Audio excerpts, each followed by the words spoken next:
brief film on dredging to make you aware of first of all, that the activity is out there for you to participate in and to get you involved, hopefully, and extend your diving life.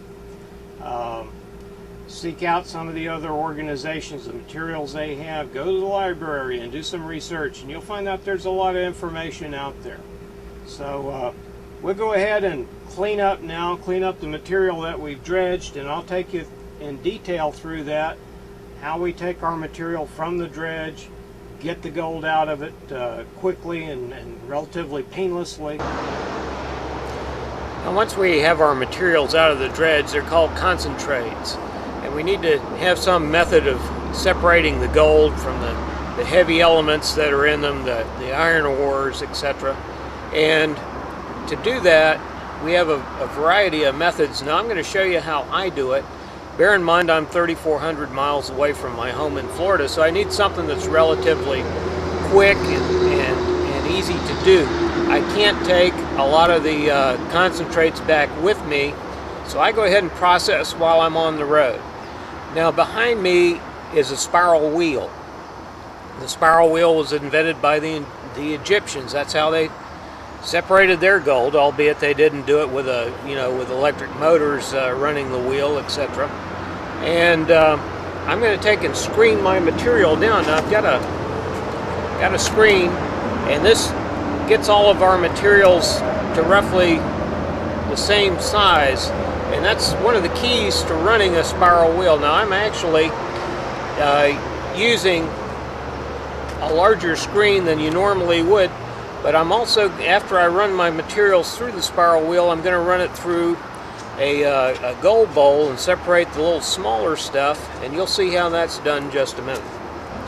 Now I'm just going to take and screen our material down. We're trying to get everything to the same specific gravity so it'll go up the wheel easier, and I'm using a little bit larger mesh again so that you can actually see the gold. There won't be any question of what's going up that wheel. Now that we've screened our material, we're ready to run it through the wheel, and I'm simply going to spoon it in.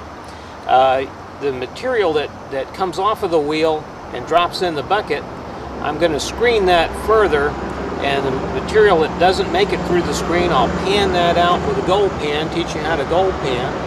And the material that does drop through, I'm going to run that through a blue bowl, which separates the little microfines, and you can see how that works. Let's go ahead and run our material through the spiral wheel. Okay, we're going to turn our water on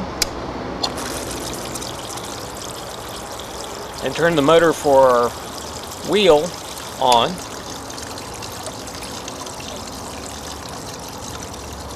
And now the gold will be climbing the spiral wheels up into the center and dropping back into a gold pan on the back. Now this is the Gold Genie model. There are several manufacturers that make these wheels. Again, the Egyptians first invented the wheel to separate their gold from the desert sands. Now we're going to go ahead and spoon in some material and watch the gold climb up the wheel.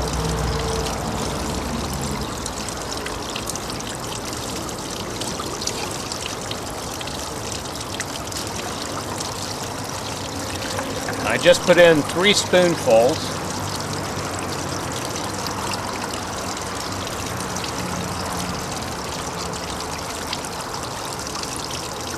And there you see some gold climbing the wheel. Some more pieces climbing the wheel. You go right on up. There's more gold.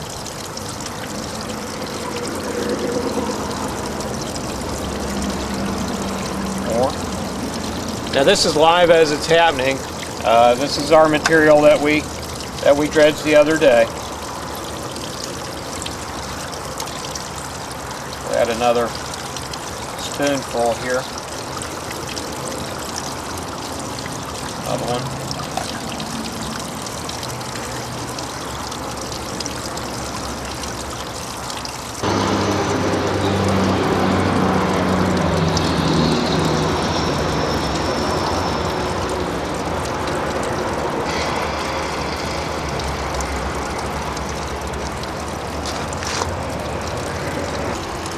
Okay, and this is our gold dropping out in the pan in the back of the gold wheel, spiral wheel. And let's take a look at, see what we found here.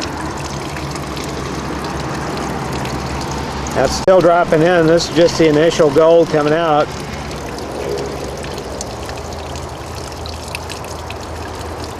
You can actually see the gold as it's dropping in.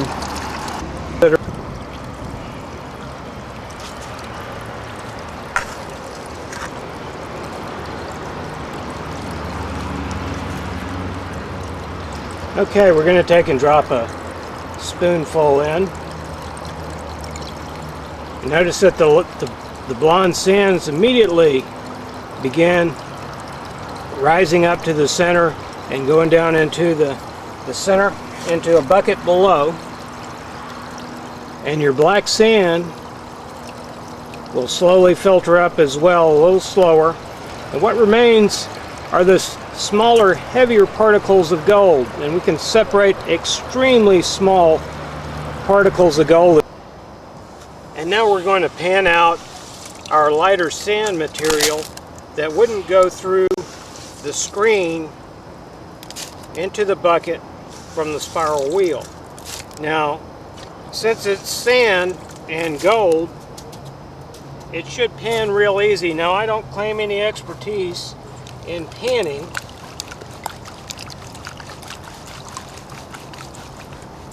but that gold should sink right to the bottom. I'm keeping my pan, the edge of my pan up, lip of it up, so nothing escapes. And I'm just slurring it back and forth. And that gold is already sunk to the bottom. Now, if I pour my water off, see how the material's locked up? Now that's when you can lose gold over the edge. So you want it in just a liquid form, your material. And see how the lighter material will just slough right off the end? Now, in real life, it's not this way if you go out here and just dig you a shovel full of material, because you're going to have a lot of black sand, which is the iron ore, which is heavy material and hard to pan, and the gold tends to want to float with that. So in the real life scenario, it's a little more difficult than what you're seeing here. And that's one of the reasons I use the machines. They do this, the one thing that I can't do, and that is they do the same thing every time. They don't get tired and lose form, lose technique. They just do the same thing every time.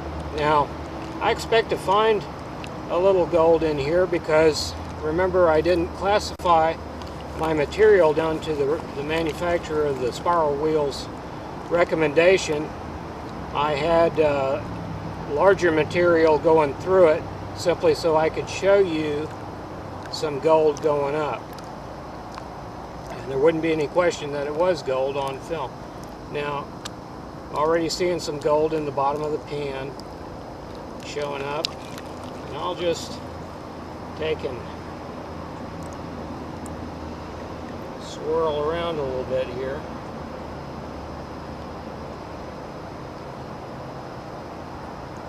Bring that gold back. And we can take and at this point kind of tap it up. The gold being heavier goes right to the rim. There it is.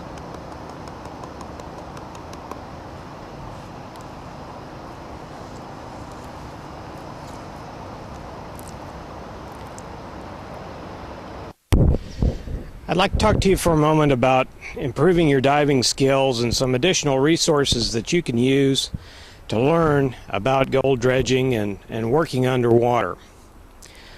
I've been diving for over 20 years now. A lot of that was as a treasure diver in Florida with some of the best treasure divers that have ever lived. And I might have made some of that underwater footage seem a little too easy.